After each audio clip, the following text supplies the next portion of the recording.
Hello students, this is Aayushi Gaur. Last lecture में मैंने आपको सारी प्रॉपर्टीज़ लिखवा दी थी। अब हम एग्जांपल्स स्टार्ट करेंगे करना, और मैंने आपको कहा था आप लोग एग्जांपल ट्राई करें। उससे पहले मैंने लास्ट लेक्चर में एक छोटी सी कैलकुलेशन की गलती कर दी थी, उसे मैं करेक्ट करवा रही हूँ। देखिए, मैंने आपको एक थर्ड पॉइंट लिखवाया था, जो मैंने आपको ऑपरेशंस, जो मैंने आपको क्या लिखवाई थी, ये संक्रियाएँ लिखवाई थी। इसमें तीसरे नंबर की संक्रिया में मैंने आपको एक उदाहरण दिया था कि हम ये जो are I plus k R जे करते हैं, तो यहाँ पे जो ऑपरेशन है वो तो रो में लगेगा। सी आई प्लस के सी जे है, तो यहाँ पे ऑपरेशन किस में लगेगा? कॉलम में। तो हमें क्या करना था? C1 + 1 × C2 करना था। मैंने गलती से क्या किया था, ये ऑपरेशन कॉलम में नहीं लगाकर मैंने रो में लगा दिया। तो इतने से पार्ट को मैं काट रही हूँ और इसे दोबारा यहाँ कर रही हूँ। तो प्लीज़ आप लोग भी करेक्ट कर लीजिए। देखिए, डिटर्मिनेंट ए का मान मेरा ये था, तो मेरा डिटर्मिनेंट ए का मान अब क्या हो जाएगा? क्योंकि C1 बराबर हमने चेंज किस में किया है? C1 में किया है। C2 में तो कोई चेंज किया ही नहीं है, तो C2 तो हमें क्या करना है? ऐसा का ऐसा लिख देना है। अब हमें चेंज किस में करना है? C1 में। और C1 में चेंज क्या है कि C1 मतलब C1 क्या है? 2 + 1 × C2। C2 क्या है? 6। ऐसे ही इस 4 के लिए C1 क्या है? 4 + 1 × C2। तो हमारे डिटर्मिनेंट ए का मान क्या हो जाएगा? 6 + 2 8, 8 + 4 12, 6 8। तो ये आपका इसका आंसर है। तो आप लोग प्लीज़ करेक्शन कर लीजिएगा। अब हम चलते हैं हमारे एग्जाम्पल्स की तरफ। सबसे पहले मैं आपको बता रही हूँ एग्जाम्पल नंबर, जो आपके बुक में फर्स्ट एग्जाम्पल दे रखा है, that is example number 8। This is our example number 8। So example number 8 में आपको क्या कहा है? देखिए, सारणिक इसका मान बिना विस्तार के ज्ञात कीजिए। मतलब solve the determinant without expanding it. Expansion method तो हमने सीख ही लिया था। अब ये हमें कह रहा है कि विदाउट एक्सपेंशन। देखिए, हम डिटर्मिनेंट की वैल्यू दो तरह से निकाल सकते हैं। एक तो एक्सपेंशन से, और एक ऑपरेशंस का यूज़ करके। एक तो प्रसार विधि है, और जो दूसरी विधि है वो आपकी कैसी है? संक्रिया विधि। या तो आप संक्रियाओं का यूज़ कीजिए या प्रसार कीजिए, या तो आप ऑपरेशंस का यूज़ कीजिए या फिर एक्सपेंशन कीजिए। आपको अगर क्वेश्चन में मेंशन कर रखा है दैट विदाउट एक्सपेंडिंग, तो आपको उस समय हमेशा ऑपरेशंस का ही यूज़ करना है। अगर आपको क्वेश्चन में दे रखा है कि जैसे कि बिना विस्तार किए, तो बिना विस्तार किए दे रखा है, इसका मतलब आपको संक्रियाओं का यूज़ करके ही करना है। और अगर सिर्फ इतना सा दे रखा है कि सॉल्व द डिटर्मिनेंट का मान ज्ञात कीजिए, और कोई भी विधि का नाम नहीं लिखा है, तो आप लोग चाहे जिस मेथड से कर सकते हैं। आप चाहें तो उस समय संक्रियाओं मतलब ऑपरेशन से भी कर सकते हैं, और आप चाहें तो उसे आप एक्सपेंशन मतलब विस्तार विधि से भी कर सकते हैं, अगर क्वेश्चन में नहीं दिया है मेथड का नाम तो। ठीक है, अब यहाँ हमें दिया है कि इस सारणिक का मान बिना विस्तार के ज्ञात कीजिए। क्योंकि बिना विस्तार के मतलब एक्सपेंशन से, विस्तार से तो हमने सीख ही लिया है, तो अब हमें कैसा सीखना है? बिना विस्तार से। और बिना विस्तार से सारणिक का मान, डिटर्मिनेंट की वैल्यू निकालने का मेथड जो है वो क्या है? With the help of operations, संक्रियाओं का प्रयोग करना है हमें। ठीक है, अब हमें सारणिक दे रखी है 49, 39, 10, 1, 7, 2, 6, 4, 1। अब देखिए, इससे पहले हम थोड़ा सा रिकॉल करते हैं कि हमने संक्रियाएं कौन कौन सी पढ़ी हैं। हमने संक्रियाएं जो पढ़ी हैं वो क्या पढ़ी है? Are I interchange with R J. Same यही किसके लिए थी? कॉलम के लिए भी थी। आर आई चेंजेस टू के आर आई, मतलब सी आई चेंजेस टू के सी आई, ये भी थी। तीसरी क्या थी?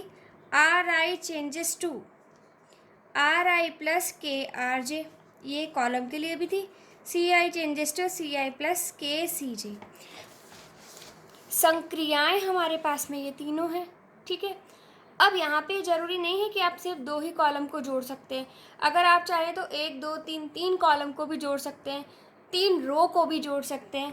मतलब आर आई और आर जे लिखने से मतलब है कि कोई भी रो को जोड़ सकते हो आप, कोई भी कॉलम को जोड़ सकते हो। अगर आप जोड़ने से पहले उसे किसी नंबर से गुणा करना चाहते हो तो आप कर सकते हो।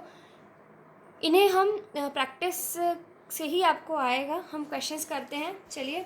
जो पहला आपका एग्जाम्पल बुक में दिया है क्वेश्चन नंबर 8 वो ये है, देखिए यहाँ पर अब मुझे सबसे पहली कोशिश क्या करनी होती है, हमें ये देखना है कि क्या कोई भी दो रो या दो कॉलम आपस में बराबर बन सकते हैं क्या। क्योंकि जब भी हम ऑपरेशंस का, संक्रियाओं का यूज़ करते हैं तो हमें हमारी सारे गुणधर्म जो मैंने आपको लिखवाए, जो प्रॉपर्टीज़ लिखवाई थी, वो सारी याद होनी चाहिए। क्योंकि हमने प्रॉपर्टी में पढ़ा था कि अगर किसी भी डिटर्मिनेंट की दो रो या दो कॉलम आपस में बराबर हो तो उसका मान क्या होता है, ज़ीरो होता है। तो अगर मैं किन्हीं भी दो रो या दो कॉलम को ज़ीरो आपस में बराबर बना दूँ तो क्या होगा, मेरे डिटर्मिनेंट की वैल्यू क्या हो जाएगी, ज़ीरो हो जाएगी।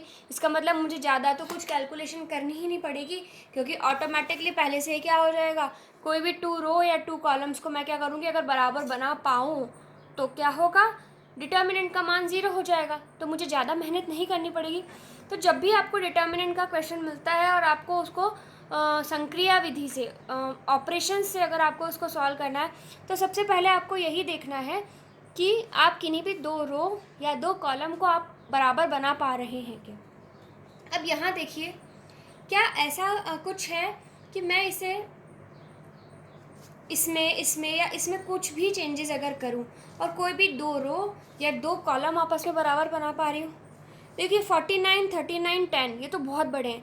अगर मैं इन्हें किसी नंबर से गुणा करती हूँ तो और ज़्यादा बड़े हो जाएंगे। मैं इसको देखूँ अगर, तो 49 लाने के लिए क्या होना चाहिए, मुझे इसको 49 से मल्टीप्लाई करना है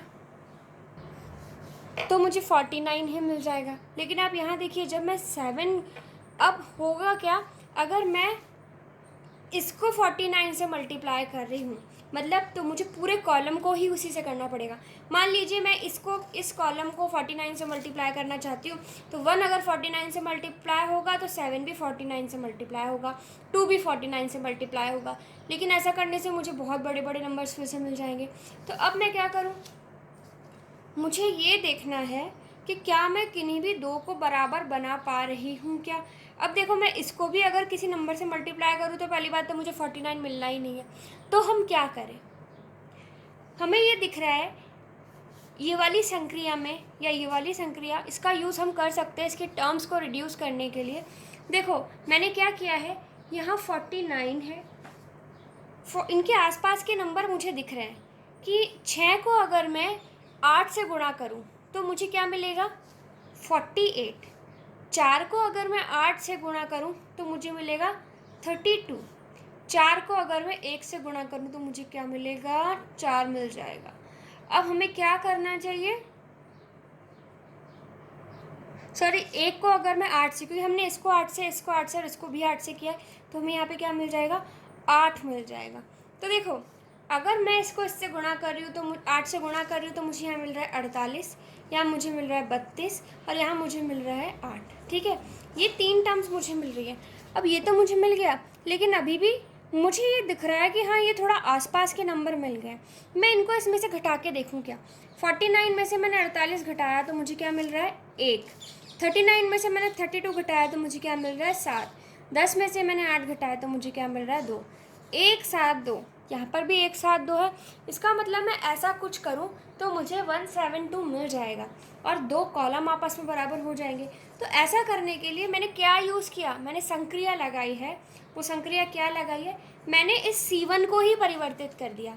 C1 को परिवर्तित कैसे किया है, C1 को हम किसी से गुणा तो कर नहीं सकते, क्योंकि इसको जब मैं गुणा करूँगी तो और बड़ा ही नंबर मिल रहा है।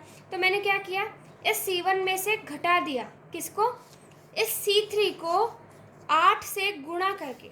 मैंने क्या किया, 8 से C3 को गुणा किया और C1 में से घटा दिया। तो मुझे जो मेरी सारणिक है उसका मान क्या मिल रहा है, देखते हैं। यहाँ मुझे मिल रहा है, देखो यहाँ C1 चेंजेस टू लिखा है, इसका मतलब चेंज सिर्फ C1 में ही होना है, C2 और C3 में कोई भी बदलाव नहीं होगा। तो हमने क्या किया, यहाँ पर C2 और ये C3 एज अ टेस्ट लिख दिए। परिवर्तन किस में हो रहा है, C1 में, चेंजेस ओनली C1 में हो रहे हैं। और C1 में जो चेंज हो रहा है वो क्या है, C1 माइनस 8C3। हमने संक्रिया कौन सी यूज़ की है, ये थर्ड वाली। ठीक है, CI माइनस, देखो CI changes to CI, C1 changes to C1, के सी जे, तो यहाँ पे के क्या हो गया -8 और सी जे क्या हो गया C3। ठीक है, अब यहाँ पर C1 क्या है, C1 मतलब C1 क्या है 49 -8 into C3। What is C3? This is 6। फिर यहाँ पर C1 -8 इंटू C3, C3 क्या है इसके लिए 4। अब फिर से C1 क्या है इसके लिए, थर्ड रो के लिए 10 -8 इंटू C3 क्या है यहाँ पे 1। तो अब मुझे यहाँ क्या मिल रहा है 49 -8 6 48, तो क्या बनेगा 1। 39 -32 यहाँ पे बनेगा 7। 10 -8 यहाँ पे मिलेगा 2। 1 7 2 6 4 1, तो ये वैल्यू क्या आ जाएगी 0, क्योंकि हमें पता है, हमने प्रॉपर्टी पढ़ी है कि किसी भी डिटर्मिनेंट में अगर 2 रोज या 2 कॉलम्स आपस में इक्वल होते हैं तो रिजल्ट क्या होता है 0 हो जाता है। तो ये प्रॉपर्टी आपको यहाँ लिखनी है, आप यहाँ पर प्रॉपर्टी लिख देंगे और यही आपका आंसर हो जाएगा। ठीक है, नेक्स्ट जो आपका एग्जाम्पल दिया है, एग्जाम्पल नंबर 9, इसमें हमें कहा है 1 1 1 A B C B plus C C plus A plus B, इसका मान निकालिए बिना विस्तार के, मतलब without expanding find the value of the determinant. इस डिटर्मिनेंट की अगर हमें वैल्यू निकालनी है तो देखिए बहुत अच्छा सा सिंपल सा क्वेश्चन है ये। ऐसे आपको एक्सरसाइज में और आगे भी बहुत से क्वेश्चंस देखने को मिलेंगे। अब हमें पहली कोशिश फिर से क्या करनी है कि किन्हीं भी 2 रो या 2 कॉलम को हम अगर आपस में बराबर बना पाएँ तो हमें वो बनाना है। ठीक है, अब हम 2 रो या 2 कॉलम को आपस में बनाने के लिए बराबर बनाने के लिए हम क्या कर सकते हैं। देखिए, मैं अगर देखूं, मैं 1 को इसमें जोड़ूं तो 1 + b + c 1 + c + a 1 + a + b, कोई मतलब नहीं निकलेगा। लेकिन आप देखिए, अगर मैं a को इसमें जोड़ दूं तो मुझे क्या मिल जाएगा a + b + c। मैं अगर b को इसमें जोड़ दूं तो मुझे क्या मिल जाएगा b + c + a। c को इसमें जोड़ दूँ तो c + a + b। इसका मतलब तीनों ही जगह पर मुझे क्या मिल रहा है a + b + c मिल रहा है ना।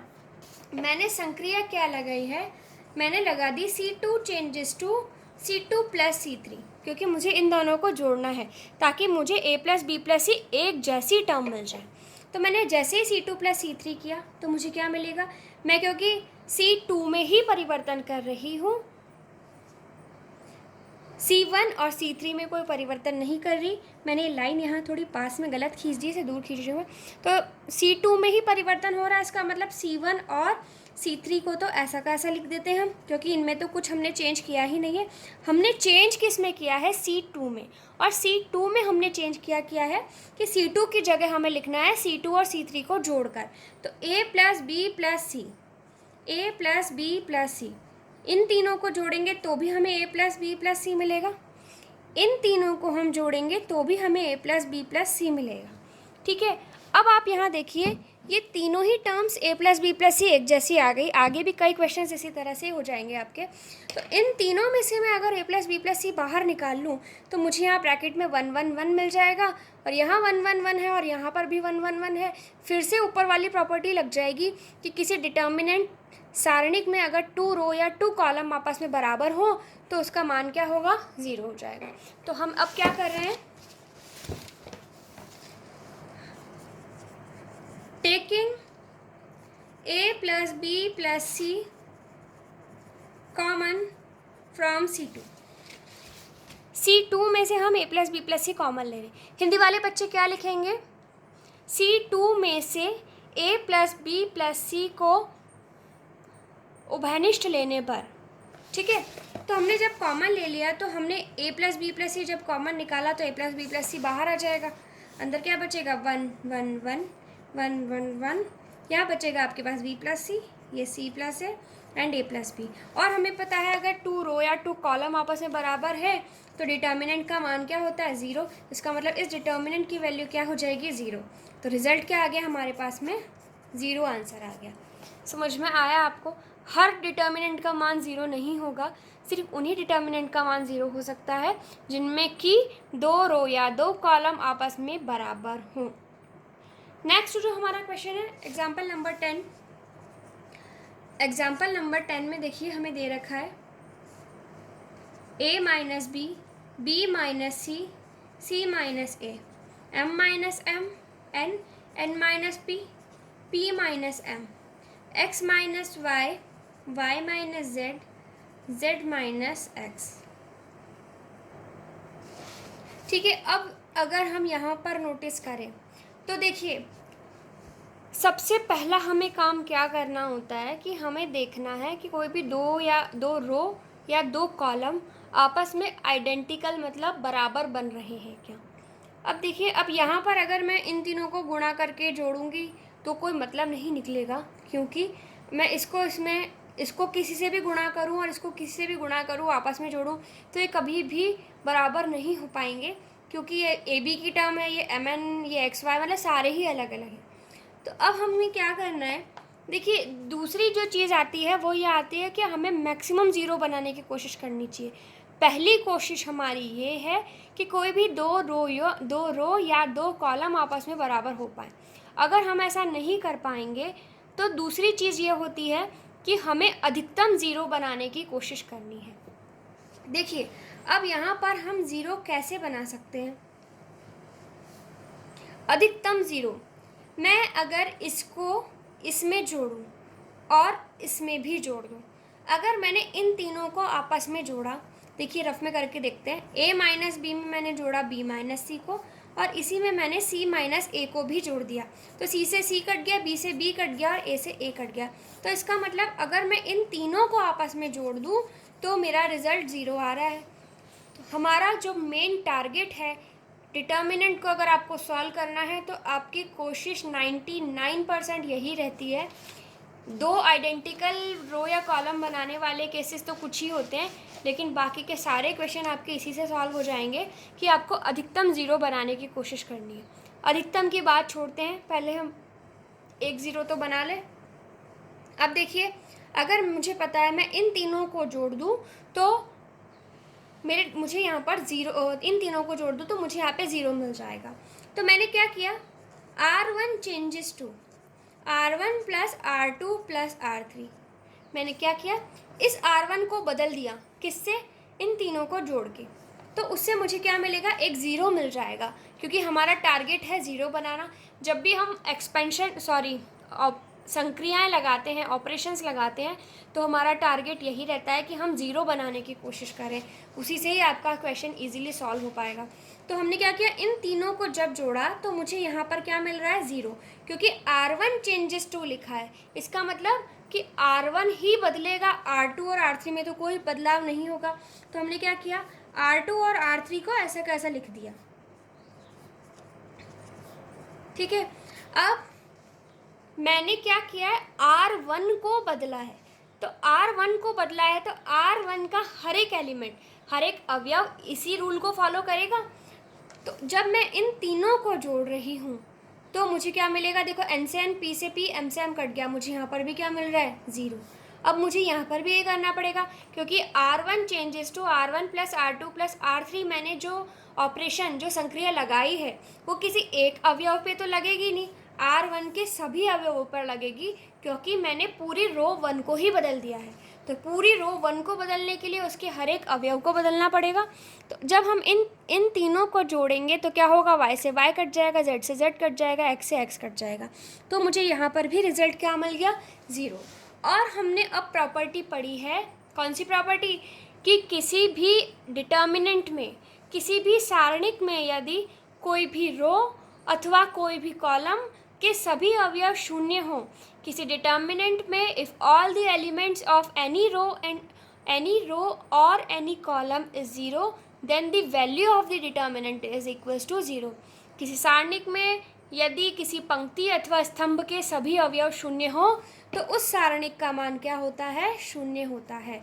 तो हमारा रिजल्ट क्या आ गया, ज़ीरो आ गया।